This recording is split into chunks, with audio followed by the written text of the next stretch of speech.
Every symptom you have is your body talking to you. And nobody ever taught you the language, not even me. And I went to medical school for years. This is the part 2 of the things that they didn't teach me in medical school. And to be very honest, I think this one is one of the most important ones. So let me take you back. When I was studying medicine, and later when I was working in hospitals, in geriatrics, in pain medicine, in family practice, even in aesthetic medicine, this is what we were trained to do. Somebody comes in with a headache, you give them something for the headache. Somebody who has pain, has more pain, you up their medication dose or rearrange their drug combination. Somebody cannot sleep, you give them a pill to sleep.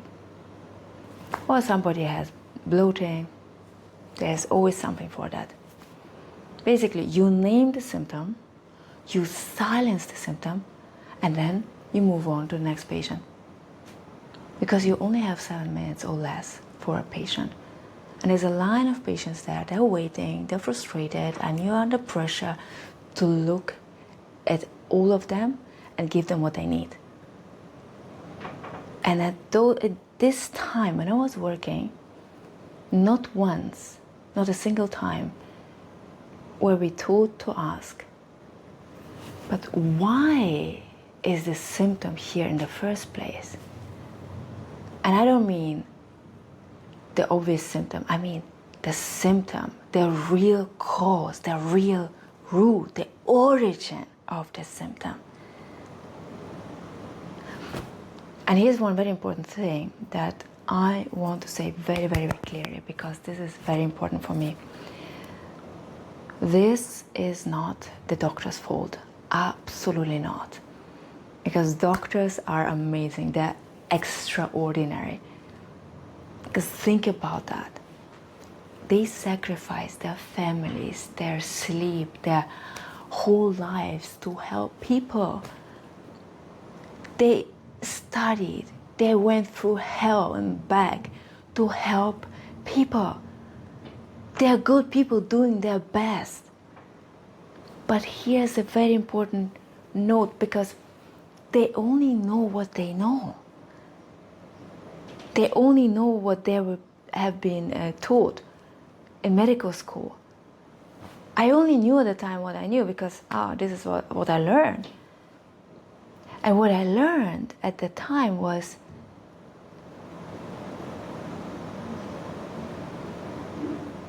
symptom, and we treat the symptom. It never goes underneath it. So what we were taught in medical school stops at the symptom.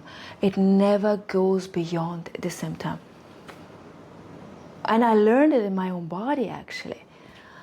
There was a time when I wanted to become pregnant. I could not. I had the so-called functional hypothalamic amenorrhea, meaning I didn't have my period for 2.5 years. So I went to the best fertility clinic in Switzerland, and I asked them, what is the reason of that? And they said, we don't know. Can a diet be a reason for it? No, absolutely not. Is stress related to that? Maybe, but it's not it. It just is. I know what they wanted to do. They wanted to implant a pump that activates my hypothalamic hormone response. This was their solution. But again, the doctor, female doctor that was treating me at the time, she was kindly, she was so nice, she was absolutely welcome. She wanted to help me. But in her world view, this is all that she could help me with, the hormone pump. Because she was not trained to ask deeper question. Nobody asked me, okay, why, what happened 2.5 years before that? What happened? Why were you in the state? Nobody asked me this question. Because the question is not in the training. So let me tell you what I believe now, after working with over 500 people in one-on-one sessions. I've learned that your body doesn't make mistakes. Your body is your best friend. Your body is loyal. Everything that it does is to protect you. So, when something gets stored in you, for example, an emotion that never got to be expressed fully, stress that you carried for years and years and years without break, or experiences that were too much to feel at the time, your body is holding that in. It keeps it safe. In the tissue, in the fascia, in the organs, it holds it and holds it and holds it and holds it until one day it cannot hold it silently anymore. And then after that, it starts speaking. It speaks through the fatigue, through this kind of fatigue that no amount of sleep fixes. It speaks through the overweight, that no matter what it is that you eat, not eat, it doesn't budge. Through the pain that has no explanation. Your body speaks through your skin, through your gut, through waking up at 3 in the morning and not knowing why. This is the symptom. This is the symptom that is your body is finally saying out loud. It's expressing what it has been holding for you all this time. But now it cannot hold it anymore. That is what a symptom is. And here's the most important part that I came to understand. Through the experience with all these beautiful people that I met in my own life, what is illness really? Illness is solidified life, literally. It is this unexpressed emotion. It's the experience that you never lived, the dream that faded, that never got to be lived. It's literally your life solidified because it was not expressed. And so it hardened. It settled in the body. In my experience, this is what a symptom really is. It's your life, stagnant, stuck life that is being stored in your body. And this is why you can have completely normal lab results and still feel absolutely terrible. Because think about it. Labs, what do they measure? Labs measure disease. Labs measure illness. They don't measure what you've been carrying. They don't measure your grief. They don't measure burnout. They don't measure shame or guilt or that experience that you lived through when you were little and then it caused you traumatized. It caused you to be afraid of life, of being your true self, of being visible. They don't measure the years that you spent giving yourself away to everybody but you. But your body knows that. Your body feels that. But the labs, they cannot see any of that.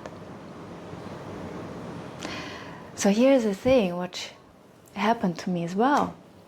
The women walk into the doctor's office and they feel like they're broken. Something's wrong. They do the labs, everything is normal. Yeah, it's probably stress. Go home, rest. Or the best thing, go on vacation. Take some time off. You feel better. And they walk away with this piece of paper that tells them everything is fine. But it's not. So the worst part is after this, they start doubting themselves. Maybe they're right. Maybe the doctor is right. Maybe everything is fine. I mean, they're just imagining things. They really feel like they're crazy. But here's the thing, you are not crazy. Your body is speaking a language that the test was never designed to hear. It was not made for that. So how do you begin to read that? How do you begin to listen to your body? How do you decode that language of your body? This is how I learned with my own body, and after working with so many people, I understand that the body is only waiting for you to hear. That's it. Your body is only waiting for you to sit down and to ask it, because it won't speak by itself. You need to tune into it. And we have the gift to do it. So here's where you start. Next time a symptom shows up, instead of asking, oh, how do I get rid of this? You ask it something different. You ask, what is it that you want to tell me? You find a quiet moment. You just sit down, possibly like be by yourself. Put your hands on where you feel it in your body. Put your hand wherever the pain is, or whatever it is, this ease in the body is, and just simply ask, what is it that you want to tell me?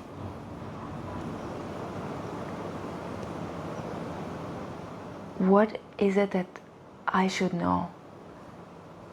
What are you carrying for me that I never put down? And you go deeper. Even ask yourself, what happened in the period of time when the pain started? What was happening in my life back then? And then just listen. Just listen. The body always answers. Always. Maybe not in words. Maybe not clearly. But there's always a response. There's always kind of a nudge. Maybe it's in a memory. It's in a feeling. Maybe a knowing that rises up. That is the language. That is where it begins. The healing starts when you listen. And this is what medical school never taught me. Now that I know, that I see how it works, everything changed for me. Everything. Everything changed how I see illness, how I work, and how I live my own life. So when I experience an emotion or a block or a pain, some sort of, I just tune in into the part of the body and I start asking questions. And then an emotion comes up. Maybe some kind of contraction of the body, some sort of memory contraction. It's like a spark of energy that I feel in that moment. And this is where I allow my body to release. This is where I let my body to let go, where I say, thank you for holding this for me. Thank you for protecting me when I couldn't protect myself at that time. And then I just simply allow it to dissolve. It is that simple. But we were never taught how to do it. Because your body is not betraying you. This is what we need to shift, this paradigm that our bodies malfunction. No, our bodies don't malfunction. Our bodies are just screaming so loudly so we finally hear what they want to tell us. The body has been trying to reach you all this time, and the only language that it has, through sensation, through feelings, through eventually through pain, through blockages. And the moment you learn to listen, everything changes. Everything. I'm Dr. Julia. And if your body has been trying to tell you something, if you want to help learning to hear that, this is what I do. I work with women one-on-one, and I have group sessions that focus on different topics like emotional weight in the bodies that doesn't leave despite all the other protocols and diets. We work on anxiety in the body. We work on self-doubt that does not sit in the mind. In fact, it sits in your body, in your tissue, in your fascia. All of this is about to be open soon. You can find everything at yourownbestdoctor.com. The link is below. And this is your reminder that you and only you are your own best doctor.